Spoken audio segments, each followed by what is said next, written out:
Monica Jackson stared at her empty refrigerator and the stack of unpaid bills on her kitchen counter. Her hands were shaking as she counted the last $20 in her wallet. Her nursing school loans were due, her rent was 3 months behind, and her little sister's medical bills kept piling up. She had tried everything, working double shifts at the diner, selling her car, even pawning her mother's wedding ring. Nothing was enough. "We're going to have to move you to hospice care," the doctor had told her sister Tracy last week. "The insurance won't cover any more hospital stays." Those words echoed in Monica's head as she walked to her waitressing job at Joe's Diner. The autumn wind whipped around her thin jacket, but she barely noticed the cold. Her mind was racing, trying to figure out how to get the money they desperately needed. The diner was quiet that morning. Monica wiped down tables mechanically, her thoughts far away. That's when she overheard 2 regular customers talking about James Chen, the mysterious billionaire who had just moved to town. "They say he's looking for a wife," one woman whispered, "put out some kind of weird advertisement, offering $100,000 to the woman who agrees to marry him for a year." Monica's hand froze mid-wipe. $100,000. The exact amount she needed for Tracy's treatment. "It's like some kind of contract marriage," the other woman said. "Can you imagine selling yourself like that?" Monica could imagine it. She could imagine it very well. That night, after her shift, she used the diner's computer to look up James Chen. His company photo showed a handsome Asian man in his 40s with serious eyes behind designer glasses. The advertisement was real. He was offering a marriage contract. 1 year, $100,000, no strings attached. Monica's hands trembled as she filled out the online application. She attached her photo and pressed send before she could change her mind. "I'm sorry, Mama," she whispered to the photo of her mother on her phone screen. Her mother had always taught her that love was sacred, that marriage was about family and commitment. But her mother wasn't here anymore, and Tracy was dying. 3 days later, Monica got the call. She had been selected for an interview. The Chen building downtown was all glass and steel, stretching up into the clouds. Monica felt out of place in her best dress from the thrift store as she rode the elevator to the top floor. Her heart was pounding so hard she thought it might break through her chest. James Chen was taller in person than she expected. He stood looking out his office window, hands clasped behind his back. "Miss Jackson," he said, turning to face her. His voice was deep with just a hint of an accent. "Please sit down." Monica sat, smoothing her dress nervously. Up close, she could see the threads of silver in his dark hair, the fine lines around his eyes. He was even more handsome than his photo. "Why are you here?" he asked directly. Monica had prepared a speech, but looking into his eyes, she decided to tell the truth. "My sister is dying," she said. "I need the money for her treatment." Something flickered in James Chen's expression. For a moment, the cool businessman facade cracked, showing something softer underneath. "No other reason?" he asked. "No lies, no schemes," Monica said. "Just a sister who needs help." James walked to his desk and picked up a thick folder. "I've had my people check your background. 3 jobs to put yourself through nursing school. Taking care of your sister since your parents died. Never missed a day of work." He looked at her steadily. "You're exactly the kind of person I'm looking for." Monica's breath caught in her throat. "Why are you doing this, the marriage contract?" "My reasons are my own," he said, "just as yours are yours." He opened a drawer and took out a document. "The contract is simple. 1 year of marriage. You'll live in my house, attend social functions as my wife. No romantic relationship required. At the end of the year, we divorce quietly and you get the money." He slid the contract across the desk. Monica stared at it, her heart racing. "Take." "At home," James said. "Read it carefully. You have 24 hours to decide." Monica didn't need 24 hours. She didn't even need 24 minutes. She took the pen he offered and signed her name. James Chen watched her sign, his expression unreadable. "The wedding will be in 2 weeks," he said. "Small private ceremony. My assistant will help you with the arrangements." As Monica rode the elevator back down to the lobby, she felt numb. She had just agreed to marry a stranger, sold herself just like those women in the diner had said. But when she thought of Tracy in that hospital bed, She knew she would do it again. What she didn't know, couldn't know, was that this business arrangement was about to become much more complicated than either of them had planned. Because sometimes the heart has its own contract, one that can't be signed on paper or sealed with money, and James Chen had secrets of his own, secrets that would change everything. The next 2 weeks passed in a blur. Monica moved through her days like someone in a dream, working her shifts at the diner, while James Chen's assistant Sarah arranged everything for the wedding. The money for Tracy's treatment had already been transferred to the hospital, and her sister was getting stronger every day. "I don't understand," Tracy said from her hospital bed. "How did you get the money?" Monica squeezed her sister's hand. "Don't worry about that. Just focus on getting better." But Tracy wasn't stupid. She saw the engagement ring on Monica's finger, a beautiful diamond that felt like it weighed 1,000 pounds. "It's that rich man, isn't it? The one from the news. Monica, you can't marry someone you don't love." "Sometimes love isn't the most important thing," Monica said quietly. The night before the wedding, Monica couldn't sleep. She stood at her apartment window looking out at the city lights. Tomorrow she would move into James Chen's mansion. Tomorrow she would become Mrs. Chen. Her phone buzzed. A text from James. "Car will pick you up at 9 a.m. Don't be late." Even his texts were businesslike. They had barely spoken since she signed the contract. Monica wondered what it would be like to live with someone so cold, so distant. The wedding was exactly what James had promised, small and private, just a judge, 2 witnesses, and a photographer for appearance's sake. Monica wore a simple white dress she found on sale. James wore an expensive suit that probably cost more than her yearly salary. When the judge said, "You may kiss the bride," Monica's heart stopped. They hadn't discussed this part, but James handled it smoothly, placing a brief, formal kiss on her cheek. The real shock came when they arrived at his house. No, mansion wasn't even the right word. It was an estate, with manicured gardens and a gate that opened automatically as their car approached. "Your room is in the east wing," James said as they walked inside. "Maria, the housekeeper, will show you around. I have meetings this afternoon," and just like that he was gone, leaving Monica standing in the marble foyer with her small suitcase. Maria turned out to be a kind-faced woman in her 60s who had worked for James for years. As she showed Monica around the house, she talked non-stop. "Mr. Chen works too hard," she said, opening the door to Monica's suite. "Ever since his father died and left him the company, it's all he does. Work, work, work." Monica's room was bigger than her entire apartment. The closet was already filled with new clothes in her size. The clothes were Miss Sarah's idea, Maria said, for the social events. "Can't have Mrs. Chen wearing off the rack." Mrs. Chen. The name felt strange, like clothes that didn't quite fit. That night, Monica sat alone in her new room, looking at her phone. There were already news articles about the wedding. "Billionaire James Chen marries unknown waitress." The comments were cruel, calling her a gold digger, a fortune hunter. A knock at her door startled her. It was James, still in his business suit despite the late hour. "There's a charity gala tomorrow night," he said. "You'll need to attend. Sarah will brief you on who's who in the morning." Monica nodded, but then gathered her courage. "James, wait. Don't you think we should talk? Get to know each other a little?" Something flickered in his eyes. Surprise, maybe even interest. But then it was gone. "This is a business arrangement, Monica. Nothing more." But as he turned to leave, Monica saw something she hadn't noticed before. A slight tremor in his left hand, which he quickly hid in his pocket. That night she couldn't sleep again. She wandered down to the kitchen for some water and found Maria still there, cleaning up. "He wasn't always like this," Maria said without prompting. "After his wife died." Monica nearly dropped her glass.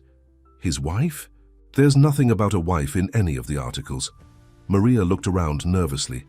"I shouldn't have said anything. It was 5 years ago. Car accident. He was driving." Suddenly, James's coldness made more sense.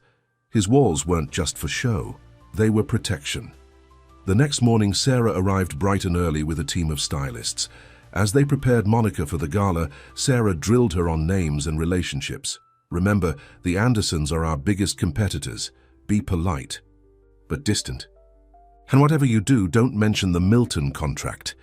Monica's head was spinning. How was she supposed to remember all this? But as she stood in front of the mirror in her designer gown, something else bothered her more.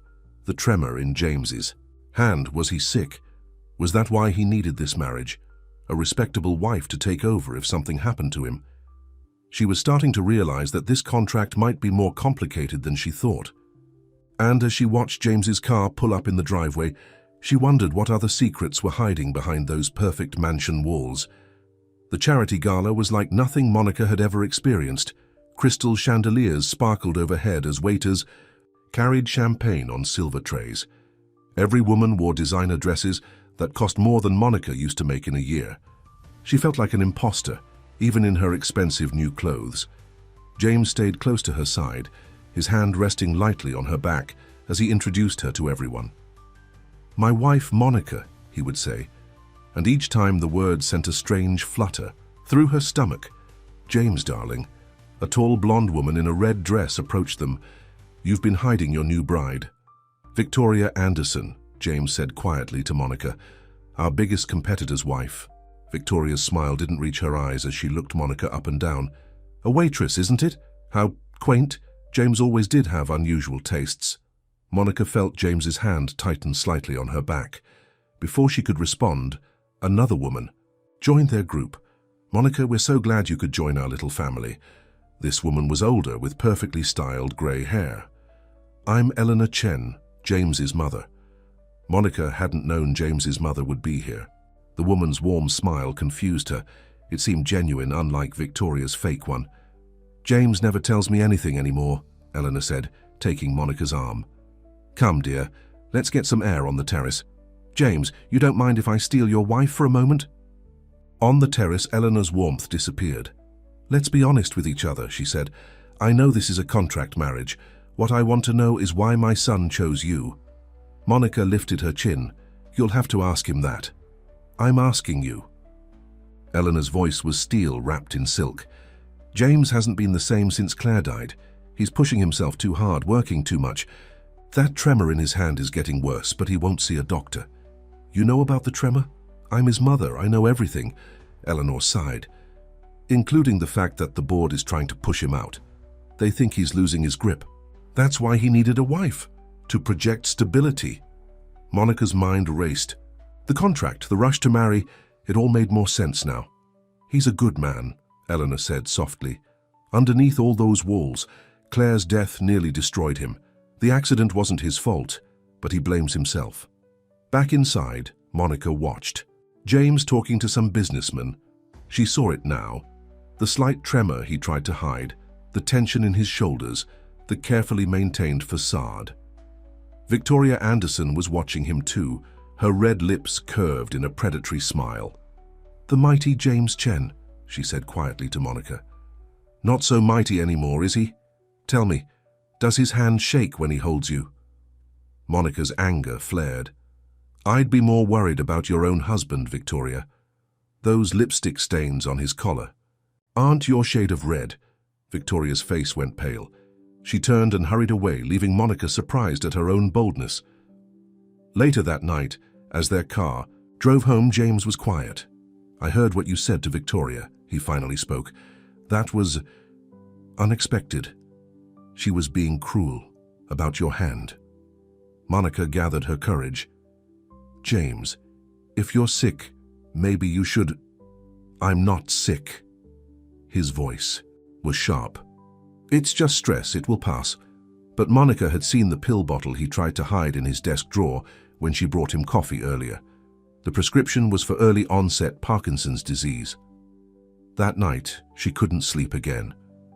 She went to the kitchen for tea and found James there, still in his tuxedo pants and shirt, tie loose around his neck. "You should be sleeping," he said, but his voice was tired rather than cold. "So should you." Monica started making tea. "Would you like some?" He watched her move around the kitchen, a strange expression on his face. When she handed him the tea, their fingers brushed. His hand was steady. "Thank you," he said softly, "for tonight, for handling Victoria." "Is she always that awful?" "Worse usually. Her husband Robert is trying to take over my company." They think I'm weak now. Because of the tremors? James stiffened, but then seemed to deflate. You know. Your mother told me. James, why didn't you tell me? It wasn't part of the contract. He stared into his tea. The doctors say it's progressing. Slowly. I have time. I just need to prove to the board that I'm still capable. And you needed a wife to help prove that. Yes. He looked at her directly for the first time. I'm sorry I dragged you into this mess. I'm not. Monica surprised herself by meaning it. We both needed something. At least we're being honest about it now. James's hand trembled slightly as he set down his cup. Without thinking, Monica reached out and steadied it with her own. The touch seemed to startle them both. For a moment they just stood there, hands joined over a teacup in the dark kitchen. Then James pulled away. "Good night, Monica," he said, but his voice was gentler than she'd ever heard it. Monica watched him go, her hand still warm where it had touched his. This was supposed to be just business, just a contract. So why did her heart beat faster every time he said her name? A month into their marriage, Monica was starting to settle into a routine. She spent mornings visiting Tracy at the rehabilitation center, where her sister was getting stronger every day. Afternoons were filled with charity committee meetings and social obligations that came with being Mrs. Chen, but it was the evenings she looked forward to most. James had started coming home earlier. They would have dinner together in the kitchen. Much to the chef's dismay, James preferred it to the formal dining room. Sometimes, when his tremors were bad, Monica would cut his food without commenting. He never thanked her out loud, but his eyes said enough. "The board meeting is tomorrow," James said one evening, pushing his food around his plate. "Robert Anderson is making his move." "What do you mean?" "He's presenting evidence that I'm unfit to lead the company. Medical records, incident reports." James's hand shook so badly he knocked over his water glass. Monica quickly cleaned up the spill. "Can he do that? Isn't that private information?" "Victoria has a friend in my doctor's office." James's voice was bitter. "Privacy can be bought, apparently." Without thinking, Monica reached across the table and took his trembling hand. "Then we'll fight back." James looked at their joined hands. He didn't pull away. "We?" "Yes, we. I may be just a waitress, but I know how to fight dirty when I have to." That made him smile, a real smile that transformed his whole face. Monica's heart skipped a beat. The next morning, Monica went to the hospital as usual, but instead of visiting Tracy, she headed to the records department. Her friend Jenny worked there. "I need a favor," Monica said. "Everything you have on Robert Anderson's visits." Jenny hesitated. "That's confidential. So is James's medical information," but that didn't stop them. An hour later, Monica had what she needed. Robert Anderson had been treating an STD for months, caught from his secretary, not his wife. There were also records of multiple drunk driving incidents that had been quietly handled. When Monica arrived at Chen Enterprises, the board meeting was already underway. She walked straight into the conference room, ignoring the security guard who tried to stop her. Robert Anderson was standing at the front of the room, showing slides of James's prescription records. "As you can see," he was saying, "Mr. Chen's condition makes him unfit." "Speaking of medical records," Monica interrupted loudly, "how's that STD treatment going, Robert?" The room went dead silent. Victoria Anderson's face turned white. "I don't know what you're talking about," Robert sputtered. Monica dropped the medical records on the table. 3 cases of drunk driving too. Interesting how those never made the news. James stood up slowly. His hand was steady as he addressed the board. "My condition is being managed. My mind is clear, and I have never endangered this company." "Can Mr. Anderson say the same?" The board meeting ended shortly after. Robert and Victoria Anderson left quickly, not looking at anyone. In James's office afterward, Monica stood looking out at the city. "I'm sorry if I overstepped." "Overstepped?" James turned her to face him. "You saved my company. Saved me. It was the right thing to do. You're a good man, James. You don't deserve what they tried to do to you." He was standing very close now. His hand came up to touch her face, and for once it wasn't shaking at all. "The contract," he said softly. "It's becoming complicated." Monica's heart was racing. Yes, I find myself thinking about you, even when you're not there, especially when you're not there. James, the door burst open. Sarah, his assistant, rushed in. Mr. Chen, emergency at the Shanghai office. They need you on a video call right now. The moment shattered. James stepped back, his walls coming up again. Thank you for your help today, Monica. The car will take you home. That night, Monica sat in her room, touching her cheek where James's hand had been. The contract said no romantic relationships. She had signed it, agreed to it, but contracts couldn't control the heart, and her heart was definitely not following the rules anymore. Her phone buzzed, a text from James. Had to fly to Shanghai, emergency meetings back in 3 days. Monica stared at the message, feeling strangely empty. 3 days. It shouldn't matter. This was just business after all.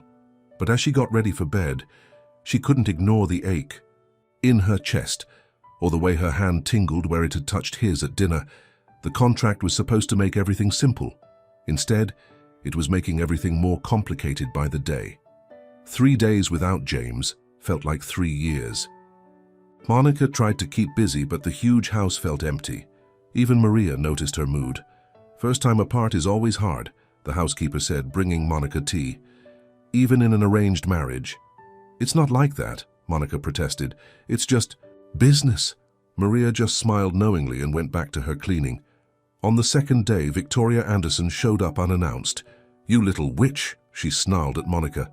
You ruined everything. Do you know how long we plan to take over Chen? Enterprises? Maybe you should have planned better, Monica shot back. Or chosen a husband who could keep his pants on. Victoria's hand flew up to slap her, but Monica caught her wrist. All those years of handling drunk customers at the diner came in handy. Get out, Monica said coldly, before I call security. Victoria jerked her hand away. This isn't over.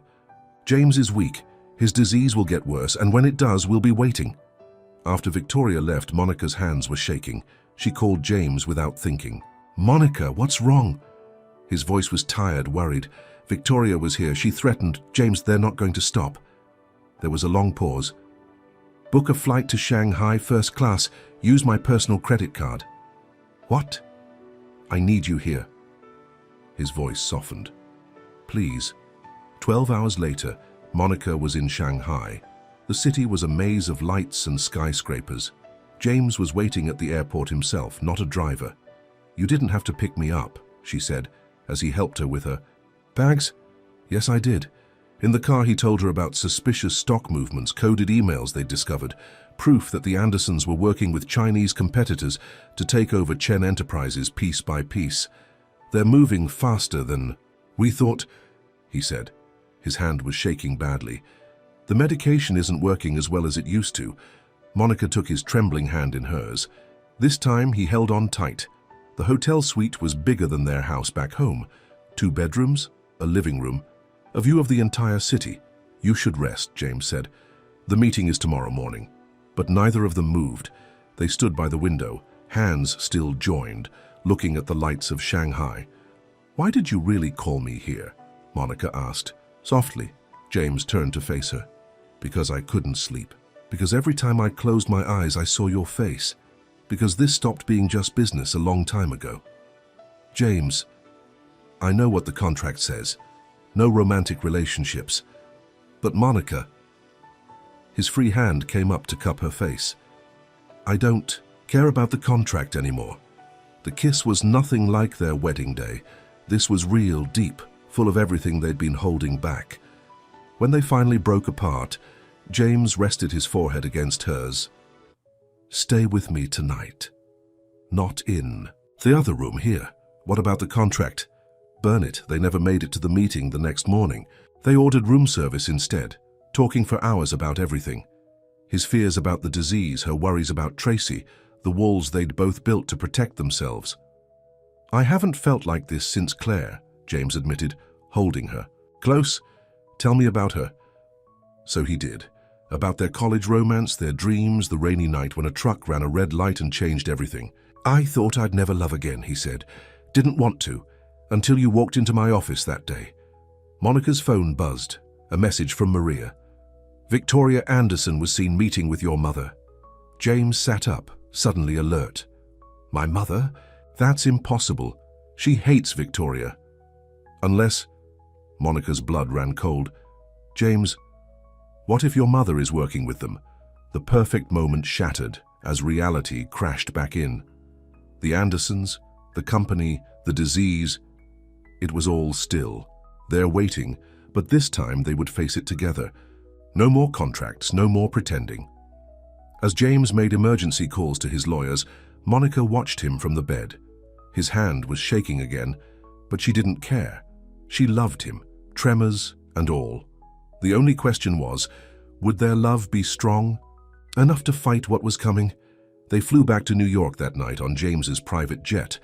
Monica dozed against his shoulder while he made calls, trying to figure out why his mother would betray him. The house is empty, Maria reported when they arrived home. But Mrs. Eleanor was here. She went through Mr. James's office. James's face hardened. Call security. Change all the codes. No one enters without my direct approval. In his office, papers were scattered everywhere.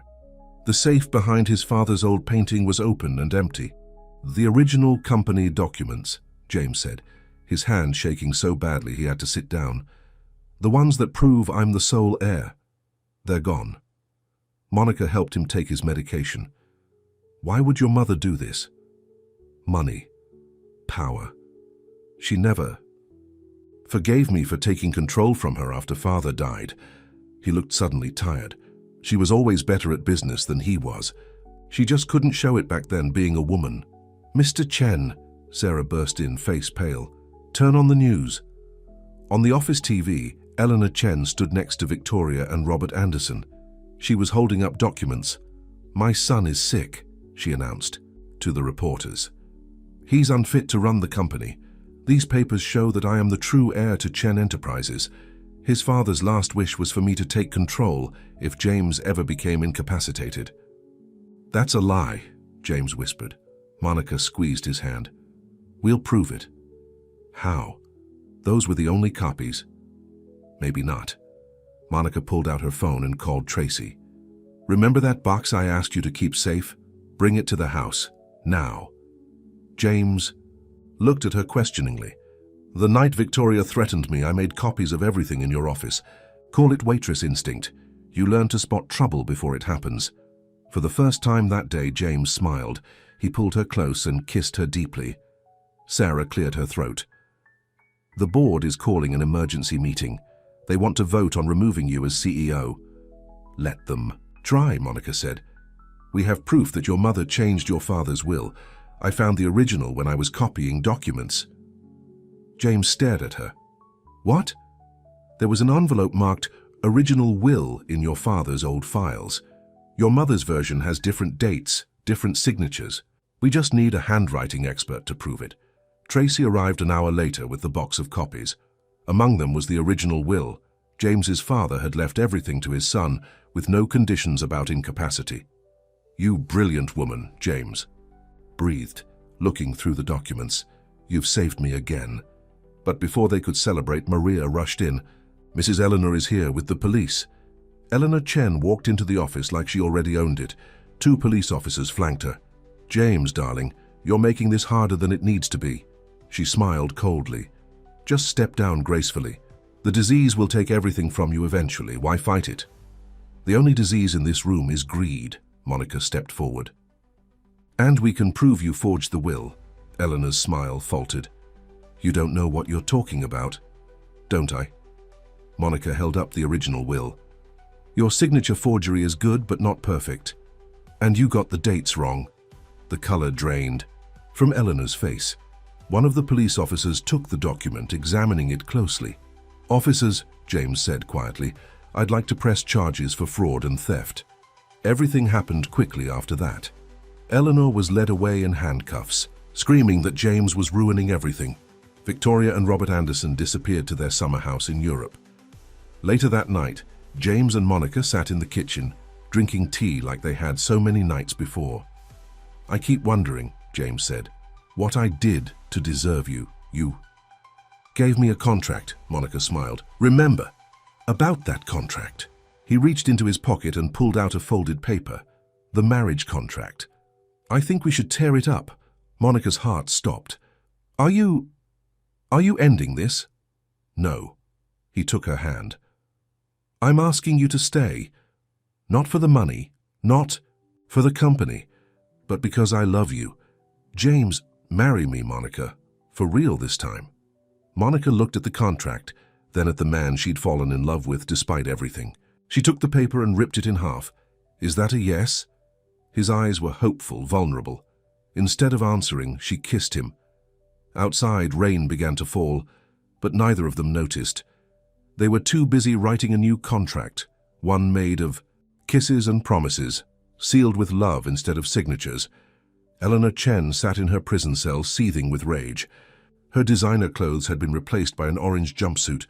Her perfectly manicured nails were chipped, but her eyes still burned with determination. "Mrs. Chen, you have a visitor," the guard announced. Victoria Anderson walked in, wearing large sunglasses despite being indoors. "Well, this is quite a fall from grace. Did you bring what I asked for?" Victoria pulled out a flash drive. "Everything you need to destroy James's reputation. Medical records, security footage of his worst episodes, even some creative accounting. That makes it look like he's been embezzling funds." Eleanor smiled. "Perfect. Release it to the press, all of it." "What about the girl? Monica?" "Oh, I have special plans for her." Eleanor's smile turned cruel. "Did you know her sister's miracle recovery was funded by stolen money?" Victoria raised an eyebrow. "Do tell." "That $100,000 James gave her. It came from a charity fund meant for children with cancer. I have proof. When this gets out, she'll go to prison and James will be ruined trying to defend her." Back at the Chen mansion, Monica and James were planning their real wedding. Tracy was there, healthy and strong, helping with the arrangements. "The flowers should be white roses," Tracy said, like Mom would have wanted. Monica's heart ached at the mention of their mother. She would have loved James. As if summoned by his name, James walked in, but something was wrong. His face was pale, his hand shaking worse than usual. "Turn on the TV," he said quietly. The news was explosive. Headlines screamed about James Chen's mismanagement of company funds, his worsening health condition, and most damaging, the alleged theft from a children's cancer charity. "That money was for dying children," a reporter quoted Eleanor Chen saying from prison. "My son gave it to his fake wife to buy her loyalty." Tracy stared at Monica. "The money for my treatment was stolen from sick kids?" "No," James protested. "That money was mine from my personal account. But the damage was done." Tracy ran from the room crying. Monica felt her world crumbling. Her phone started ringing, reporters wanting comments. Social media exploded with people calling her a thief, demanding she be arrested. "James," she whispered. "What do we do?" Before he could answer, Sarah burst in. "The police are here. They have a warrant for Monica's arrest." James stood up, swaying slightly. "No, I won't let them take you." "Mr. Chen," Sarah said gently, "there's more. The board has called an emergency vote. They're removing you as CEO, effective immediately." Monica watched as James's face crumpled. His hand was shaking so badly he could barely stand. "It's all my fault," she said. "I should never have taken the money. Listen to me." James grabbed her shoulders. "My mother is behind this. She's trying to destroy us both. We can prove the money was legitimate." "How?" "Because I recorded everything." He pulled out his phone. "The day I gave you the money, I was already suspicious of my mother. I recorded our entire conversation about the transfer, and I have bank records showing it came from my personal account, not the charity." Monica felt a spark of hope. But then, police officers walked in. "Monica Jackson, you're under arrest for fraud and theft." "Wait." James tried to show them his phone, but in his agitation, the tremors made him drop it. The screen shattered. Monica watched helplessly as James fell to his knees, the stress triggering the worst episode she'd ever seen. The police moved to handcuff her. "He needs his medication," she told Sarah as they led her away. "The blue pills in his desk, and call his doctor." Even facing arrest, her only thought was for James. In the police car, Monica closed her eyes. She could still feel James's last desperate kiss before they took her away. could still hear Tracy's sobs of betrayal. But something wasn't adding up. How did Eleanor know about the money? Who had access to the charity's records? Then she remembered. The day Victoria had come to threaten her, she'd seen her coming out of James's home office. At the time, Monica thought she was just snooping. But what if she'd planted the fake charity documents then? In her cell, Monica began to plan. She might be behind bars, but she wasn't beaten yet. Not by a long shot. She just prayed James would be strong enough to fight until she could find a way back to him. The jail cell was cold, but Monica's mind was on fire. She kept thinking about Victoria coming out of James's office that day. Something about it bothered her. "Miss Jackson, your lawyer is here," the guard announced. Instead of the public defender she expected, Sarah walked in wearing a suit. "Before I worked for James, I was a lawyer," Sarah explained, "and I think I found something." She spread out papers on the small table. "Look at these charity documents. The routing numbers for the transfers don't match the actual charity's account." Monica leaned forward. "What does that mean?" "It means someone created a fake charity account. They made it look like James stole from sick children, but the real charity never lost a penny." "Victoria," Monica whispered. "She must have set it up when she broke into the office." Sarah nodded. "But she didn't work alone. Someone had to approve those accounts at the bank." "Eleanor has friends at the bank," Monica remembered. "James mentioned it once." Just then, Tracy walked in. Her eyes were red from crying. "I'm sorry," she said before Monica could speak. "I should have known you'd never steal from sick children. You're my sister. You raised me." Monica reached for her sister's hand through the bars. "I need your help, both of you. How's James?" Tracy and Sarah exchanged looks. "He's in the hospital," Tracy said quietly. The stress triggered a severe episode. They had to sedate him. Monica's heart clenched. "We need to move fast. Sarah, can you get bank records showing when the fake charity account was created?" "Already working on it." "But we need more." "Check James's office security cameras," Monica said. "The day Victoria broke in, she must have left some evidence." Tracy stood up. "I'll go to the hospital. Stay with James. Keep him fighting." Over the next few days, Monica's cell became their war room. Sarah brought evidence. Tracy brought news about James, and slowly a plan came together. The breakthrough came from an unexpected source. Maria, the housekeeper, found an old phone in Eleanor's room while cleaning. "Look at these texts," Sarah showed Monica. "Eleanor and Victoria planned everything months ago. They created the fake charity account, planted the evidence, even paid someone at the bank to backdate the transactions. We need to get this to the district attorney," Monica said. But before they could move, Victoria Anderson appeared at the jail. "Comfortable?" She smirked through the bars. "Very." "How's Robert? Still sleeping with his secretary?" Victoria's smirk vanished. "You think you're so clever, but you've lost. James is broken, the company is in chaos, and you're going to prison." "Wrong on all counts," Monica smiled. "We found your fake charity account, Victoria, and Eleanor's phone full of evidence. It's over." Victoria's face went white. She turned to leave, but police officers were already there. "Victoria Anderson, you're under arrest for fraud and conspiracy." Monica watched with satisfaction as they led Victoria away in handcuffs. Sarah rushed in minutes later. "The DA is dropping all charges against you. You're free to go." The first thing Monica did was run to the hospital. James was awake, sitting up in bed. "Monica," he breathed when she entered the room. His hand reached for her, steady for the first time in days. She fell into his arms, crying. "I thought I'd lost you." "Never," he whispered into her hair. "But how did you prove your innocence?" Monica told him everything: the fake charity account, Eleanor's phone, Victoria's arrest. "My mother?" he asked quietly. "They're adding conspiracy charges to her sentence. She won't be getting out for a long time." James pulled her closer. "I'm sorry for all of this. Maybe if I'd been stronger, faced my disease sooner." "Stop." Monica took his face in her hands. "You are the strongest person I know, and we're going to fight this disease together." Tracy cleared her throat from the doorway. "The doctor's here. He wants to talk about new treatment options." The doctor brought hope. A new drug trial showing promising results for early-onset Parkinson's. "It's not a cure," he explained, "but it could significantly slow the progression. James squeezed Monica's hand. When can we start? Later that night, alone in James's hospital room, Monica curled up beside him in the narrow bed. I've been thinking, she said softly, maybe we should turn this whole mess into something good. What do you mean?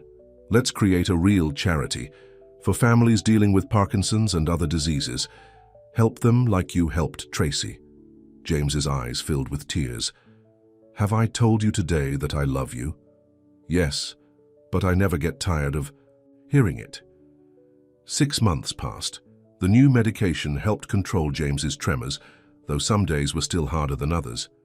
The company recovered from the scandal, with James working shorter hours and delegating more responsibility to trusted employees.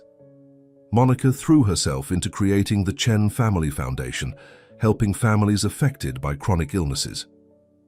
Tracy worked alongside her, using her own experience to connect with patients and their loved ones.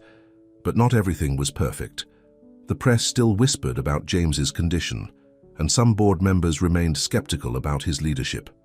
The quarterly meeting is tomorrow, James said one evening as they sat in their favorite spot in the kitchen. They want me to name a successor.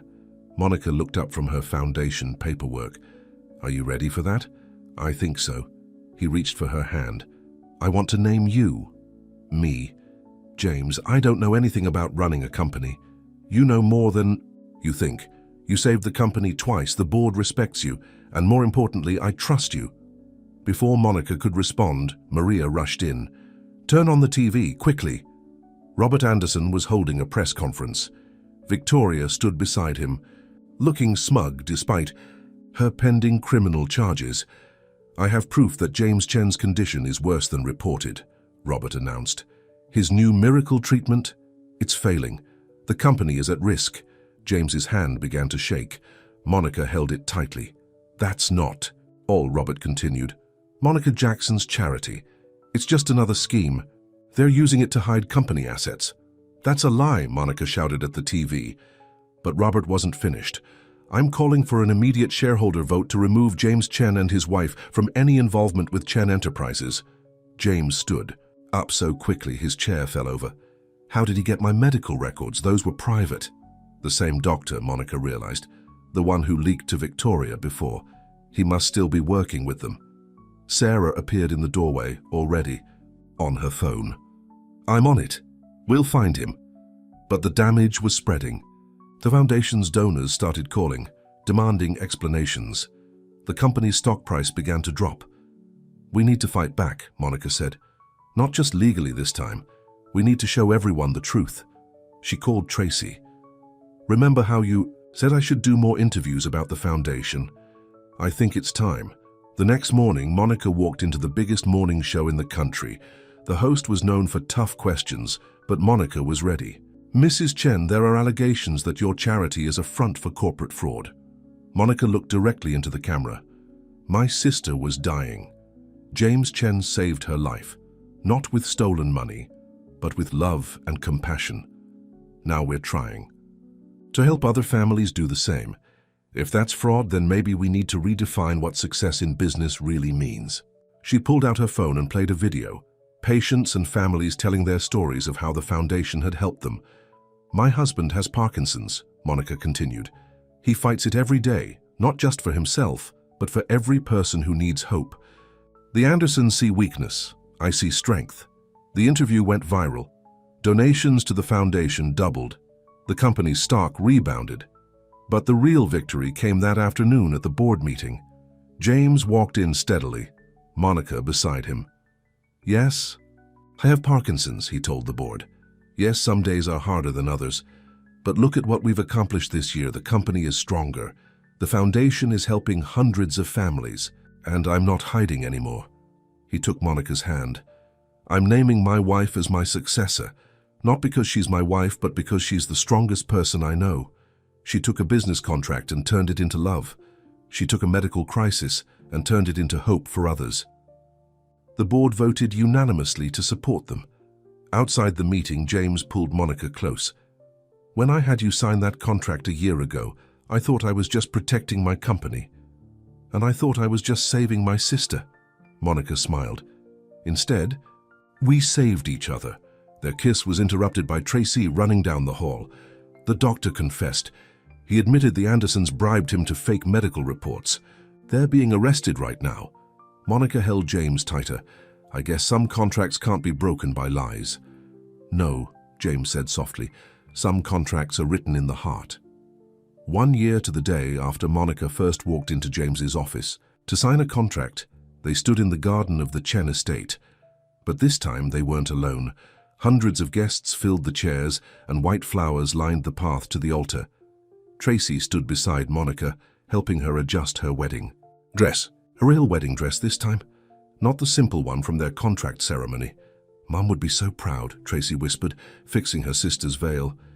In his room, James adjusted his tie with steady hands. The new treatment was working better than anyone had expected. He still had bad days, but they were fewer and further between. Maria knocked on his door.